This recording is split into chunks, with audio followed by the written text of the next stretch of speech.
DTI sounds like, I don't know, something. A disease or something. Right? So, DTI, remember those 3 letters, so we'll come back to that. I'm Cliff with Area Real Estate, and... Hi, I'm Bex with Sun American Mortgage. Okay, we're doing the tan update. You look like you spent the whole weekend at the pool. Yep, pool. We had some family fun time this weekend. Yeah. And then we went and did the Provo River. Oh, you did? That was fun, yep. So you did the raft or the tubes? The tubes. Yeah. It How was much cold, is that? but it was good. It was like $35 a person. A person? Yeah. And it's a couple hours? Yeah, it took us about 2 hours. Yeah. Wow. And they give you a life jacket and a paddle. Oh, and a paddle? Yeah, so you can stay away from the edges. And So when you come down, Provo River, that's the river that's going up to Sundance for all my out-of-state people. Yeah, Like if you want to drive. And then, anyways, it's really, really It was pretty. fun. It's one of the prettiest drives as well. And I'm sure the views in the river are just amazing. It was great. Do they take you back up to your car? Yeah. In a bus? Yep. That's worth $35. Yeah. Anyways. All right, enough of the tan report. Give us a weekly update, and then we'll talk about that. Okay, DTI. so rates. Let's start with conventional. Conventional rates, we're still seeing about 6.875 for true rate. And then the advertised rate we're seeing is about 6.5. So we've lost a little bit of ground there, like it's costing more to buy the rates down, but that's kind of the range that we're in right now. And then FHA, we're same. We're looking at 6.125, 6.25 kind of to start, and then to buy it down with about a point, you're looking at 5.99. So that's a little bit higher than it was last week. Last week, just a little bit, but still. Yeah. Still good. That's interesting. So the professionals or experts kind of were correct, right? That staying right around the 7 mark. Yeah. You know, for FHA, low 6s, maybe high 5s with the buy down. Yeah. Okay. Yeah. So again, find out what loan is good for you. Conventional FHA, other loans out there. We've discussed a lot of them. So just reach out. Yeah. Okay, DTI. Yes. What in the world is, and this is very important for first-time home buyers, which that's who we kind of focus in on. But even if you're buying a second home, maybe you want to be a Snowbird, right? You want to go down south during the winter and stay up here during the north, or an investment property. This is something important. So Bex, what is DTI? So DTI stands for debt to income ratio. Okay, debt to income. Yep. So it's DTI. Yep, exactly. So we're looking at your gross monthly income. So before taxes, what do you make in income for whoever's going to be on the loan? So we take that and then we compare it to what your debts are. And each loan program has a different ratio. So for example, FHA, we can go a little bit higher. We can have a little bit bigger of a room to work with. That's usually between 50 and 53% of your debt ratio.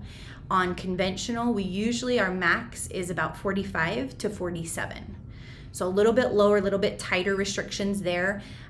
So basically what that percentage means is that all of your minimum payments on anything that would show on credit. So if you've got car loans, if you've got student loans, credit cards, anything like that, minimum payment plus this new mortgage payment has to fit within whichever percentage applies of your income. Okay. So if you're going conventional, you say 47% of your income. Do a little bit of math and then add up all of your debt monthly payments. Whatever's left over is what you can afford with a mortgage. Okay. We'll do a little bit of math for you. Yeah. So let's just say somebody with FHA and they have the 50%. Yeah. So they're making $5,000 a month. What can their mortgage payment be? So $5,000 a month is going to be times that by 50%. So that's going to be $2,500. Okay. Any debts that you currently have to be subtracted from that. So say you have a little car loan that's $250 and you've got a credit card that's $25 a month. Okay, so that leaves you about $22.25 for a new mortgage payment. Okay. Does that include home insurance and mortgage insurance and in property the tax? So and HOA. And HOA. So the interesting thing about HOA is that we have to calculate it in that percentage, but you'll pay that separately. Yep. Yeah. Even though like home insurance goes into the mortgage payment, if you want to say that. You're paying the home insurance, but the mortgage company is actually paying it for you because they need to be protected. So, so that's good to know. So again, if your debt to income is very, very important. Yeah. That's why a lot of people, first-time home buyers, pick FHA because they can have a higher Yep, it gives you a little bit more room. So if you've got a little bit heavier debts, maybe you're still working on those student loan payments, or you've got a car payment or 2 car payments, it's eating up a little bit more of that. It gives you a little bit more room. Let's say somebody has a high medical payment. That's a good one. So if it's like a medical collection, we can actually typically ignore those and exclude them from your debt ratio.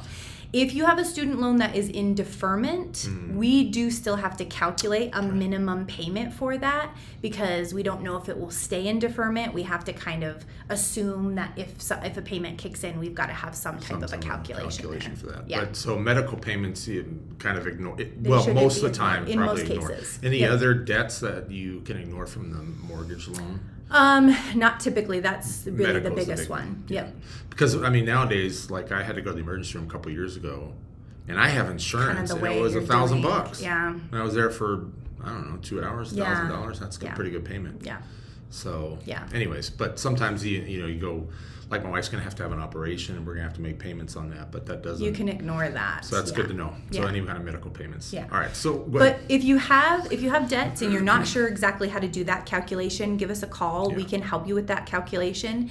If you have debts and it's not getting you to the amount of a purchase price that you want with the leftover for your mortgage payment, we can help you talk strategies of how to consolidate some of that debt, or how to get those numbers more in line with kind of where you're trying to purchase. And there are some debts that will affect your credit score more than other debts, correct? Yeah, if it has a higher payment, that is definitely eating up more of that debt ratio. If you have money that we can kind of utilize, we can look at, okay, do we put more money down in your situation? Do we use it to buy the rate down, or do we use it to pay some debt off to help with that debt ratio? So that's why it's good to have a consultation to find out. Bex can look at your credit right there in front of you and say, hey, look, it'd be good to pay down this credit card payment, pay off, if there's a little bit left in the car payment, so she can give you ideas. She can give you a checklist, and we follow up with that. Sometimes I think we've mentioned this before, put you on a 6-month plan, a year plan, 3-month plan, but find out what your debt to ratio is and find out what loan program is good for you. And again, you don't want to be in the hole, especially if you're a first-time home buyer, getting a high payment that you really can't afford. So that's why it's good to know these things up front. Yep. And it's not a one and done in some cases. Like Cliff said, we want to put you on a plan that's going to work for you and get you to the target that you're trying to reach. Right. So DTI, debt to income ratio. How come they don't have the R on there? I know. Ditter.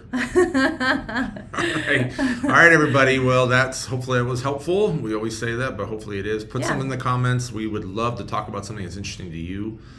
Any question. There's no dumb question here. So put it in the comments or shoot us a DM or whatever. Yeah. Okay. Have a great week. We'll have the tan update next week again. Thanks, Pretty soon the snow update. All right. Have a great week, everybody. We'll see you. Bye.